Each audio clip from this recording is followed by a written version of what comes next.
Good afternoon and welcome everybody. It's lovely to be here with the Better Reading team and it's lovely to be with all of you. My name is Rachel Matthews. I'm a Melbourne author and I'm a lecturer at RMIT University in Melbourne. And I'm really excited to be here today. It was a lovely surprise actually to be invited to come and speak with you all.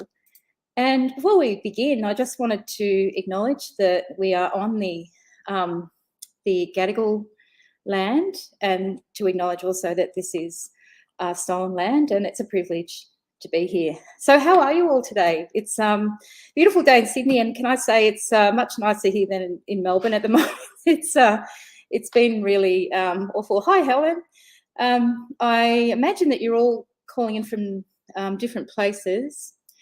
Today I really wanted to talk to you all about and hear your ideas and questions about books that I love because they all share a real emotional honesty.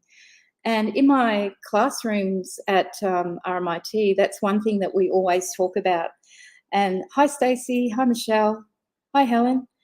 Hi, Carolyn. Carolyn just read Small Things Like These. And she is a wonderful writer. And Carolyn, I imagine for you that was a real journey into some emotional experiences as well.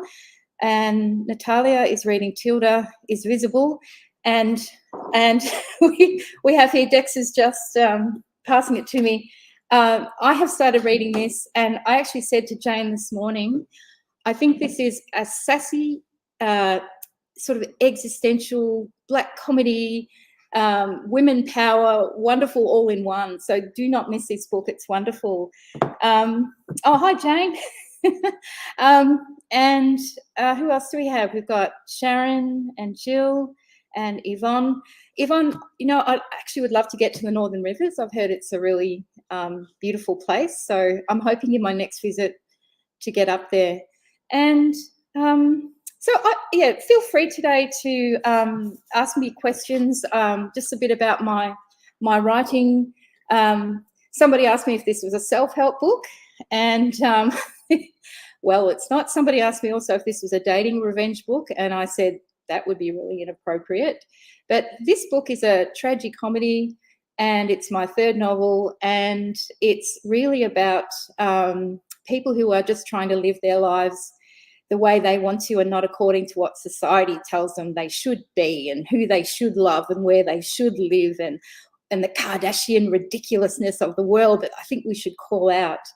And it's been an absolute joy to speak to readers who have been saying thank you for representing me. There's a lot about midlife and older life dating and relationships that I think needs a lot more airtime.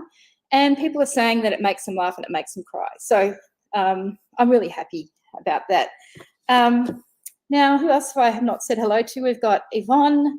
Yvonne has been reading Danuka Mackenzie, and Janine's been reading The Good Dog by Simon Rowell, and Harry is a really good dog.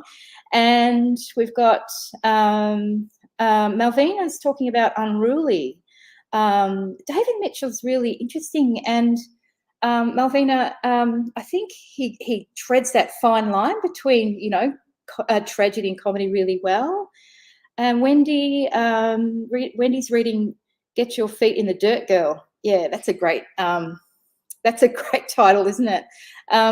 So Jane was just asking me about the writing process.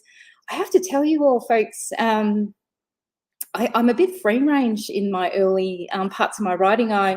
I really believe in that early drafts of stories should just be kind of pretty free range and pretty raw. And for any of you that read a lot but maybe have wanted to try writing, I would really recommend that you just sit down and just start with a visual or a memory or something, and it can often take you into some really interesting places, because folks, readers are often secretly really good writers and know a lot about the writing process. So I encourage you all to have a go. Stacey's reading The Lawson Legacy by Janet Gover, and Afterlife is really beautiful, isn't it? Teresa's talking about Her Heart for a Compass by Sarah Ferguson. So it's interesting. Teresa said something about that it has potential, and I think sometimes it can take us a while to get into a book and the feel of a book, a bit like when we get to know a person or we have a new friendship, if you like. In terms of going back to sort of Jane's question about, my writing process, I actually never have a plan for the beginning of a novel. I just let it be really kind of rough. And then after that, drafts 2, 3, 4, and so on have a lot of sort of consideration about structure and plot. But I just believe in this early freedom, if you like, because I think that's what writer's block is. Now, looking at Christine's reading Gone by Glenn Thompson, I actually, I know Glenn from Melbourne and met her in a wonderful authors masterclass, and she's a wonderful writer and a wonderful person. And I've got some of my books that it's a bit of an eclectic mix, and I'll come back to Jane's question in a moment, but I was just talking to Dex before, and I think one thing that connects all these different genres that I love and writers that I love, some of these books are out now, some of them have been around for a while, some of them are upcoming, but what they all share to me is a kind of an emotional truth.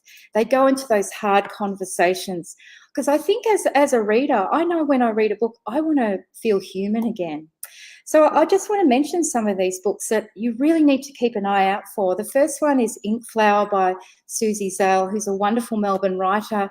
And Susie, this story has been sparked from her experience as growing up with a father who was a Holocaust survivor. And it's a very, very beautiful book. The next one by Claire Strawn is The Learning Curves of Vanessa Partridge. I'm looking left and right here. This is a beautiful YA novel, and it's a lot about being seen and being understood. Over here, we've got Sandra Scully's talking about The Accident by Fiona Lowe and What Happened to Nina. Busy, you're busy, Sandra. I wish I could read more than one book at once, but I think women can do that kind of thing. Amanda's talking about Voices in the Dark. Melissa Devine's talking about Snapshots from Home. And Michelle's also talking about Pheasant's Nest by Louise Milligan. I've heard that's one of those books that keeps you right on the edge of your seat. Kylie is reading Daisy and Kate. Ruth is reading, Ruth enjoyed Snapshots from Home. I've heard a lot of things about that book as well, Ruth. Jane just asked me earlier in the chat about any plans for my next novel. And one thing I'm really interested in from the conversations I've been having, with talking to people about my book and some of my earlier writing is the impact of manipulation in the workplace, in relationships, in families, and that often manipulation is not even an obvious thing. But I like to use comedy as well to open up some of these sort of subject areas. Thanks. Thanks, Dex. Can we go back to, sorry, Dex has put up the shot of my 3 novels. So my previous novel, Siren, which was an interesting and a challenging novel for me because it was part of a PhD where I did a lot of research on the treatment of women in footy culture. And as you can imagine, it was a bit controversial because in a way we're not meant to sort of touch the whole kind of football kind of worshipping, if you like. I grew up in the country. I grew up in Shepparton in country Victoria. I think footy is a great game, but we have a problem. And I wanted to write about that. And I did use a bit of black comedy in there as well to give the reader respite. And my first book, Final Inside, that was is also another comedy with a story about adoption in there, set in the 80s. There's lots of Speedos. If you've got Speedos phobia, just watch out. But it was really also a love letter to my hometown of Shepparton and all the people I love there. Ruth is talking about A Woman of Courage by Tanya Blanchard. I love the mix of books that you're all getting into, you know, and this is what's great about this community. I think that for all of us as well, and I try to keep an open mind to different writers and genres. I think it's always a good thing. And could we go back to my screen, please, Dex? I just wanted to quickly mention some of these other books. Ilka Tamke's Song Woman is a beautiful historical kind of journey into this landscape, and it's a very poetic kind of book. The Writer Laid Bare by Lee Kaufman is a memoir, but it's also a book about writing. And Lee Kaufman is the master of emotional honesty, and it's one of those books where you can read about Lee and her memoir, but you can also learn things about writing, so I highly recommend it. Childless by Sian Pryor is a beautiful memoir, and it's very moving. Away Home by Emily Bruin is an upcoming book that has a YA feel, but it's so deep that I think anybody could read it. Jill saying, go Shep. Jill was born in Shep. That's exciting, Jill. I seem to meet people from Shepparton everywhere. Claire is talking about The Talented Mrs. Greenaway. Yes, classic.